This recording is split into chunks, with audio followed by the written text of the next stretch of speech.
Bonjour, bienvenue chez MVP Foot. Voici le résumé de l'actualité du football ivoirien. On espère que ça va te plaire. Donc, laisse un pouce bleu et aussi essaie de t'abonner pour ne rien rater de l'actualité de nos chers footballeurs éléphants. On a Franck Kessie qui a marqué un but très important lors de la Champions League asiatique. Voilà, donc le commandant Franck Kessie a planté le but unique de son équipe Al Ahly. Ils ont joué contre le club de, c'est un nom bizarre là, euh, Persepolis. Voilà, Persepolis. Et ils ont gagné 1-0 et c'est une très bonne chose pour Franck Kessié qui est en pleine forme. Ça fait 2 buts de suite pour notre cher El Comandante. Donc cette saison, l'André va augmenter son salaire, passer 20 millions, là, ça devient petit avec toutes ces performances qu'il fait actuellement en club. Donc félicitations à toi, cher Franck Kessié. Et on espère que le week-end prochain, tu vas marquer un but ou délivrer une passe décisive encore.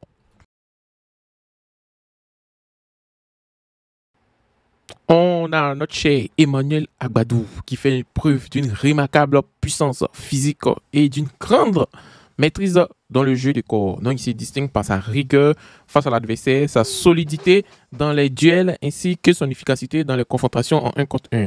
En tout cas, c'est une véritable forteresse défensive et il incarne un rock inébranlable et c'est très très bon. Il est en train de monter en puissance.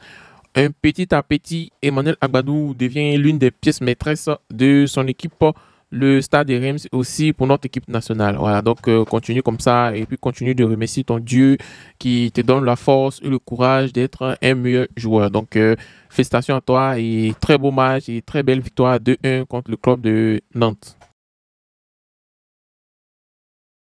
Et oui, on a assisté à la première titularisation de Cédric Kipré auprès d'Emmanuel Agbadou dans son club de Stade de Reims. Voilà.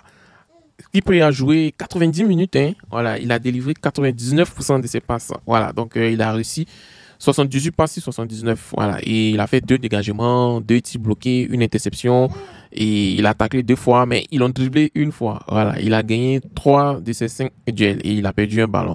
En tout cas, cette saison, on est vraiment content de voir ce duo en défense centrale d'une équipe de Reims. Donc, on va voir ce que ça va donner. Est-ce que cette équipe de Reims va être l'une des meilleures défenses de ce championnat?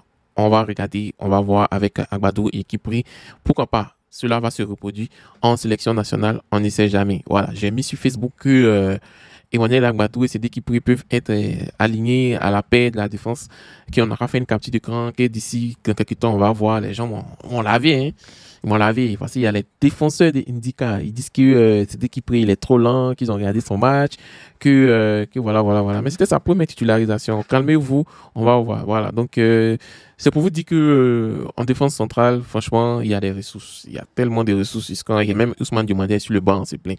Ousmane Diomandé, Odilon Kosonou, Willy Bouli, voilà, c'est des Kipri qui arrivent en forme avec Emmanuel Agbadou. Et moi, je me pose la question, est-ce que lorsque les deux vont savoir jouer ensemble. Pourquoi pas? Est-ce que l'entraîneur va pas les privilégier dans cette paire de défense centrale et que vont commenter? Si Ndika n'est pas là, hein, voilà, parce que Ndika, lui, c'est le dépositaire de la défense ivoirienne.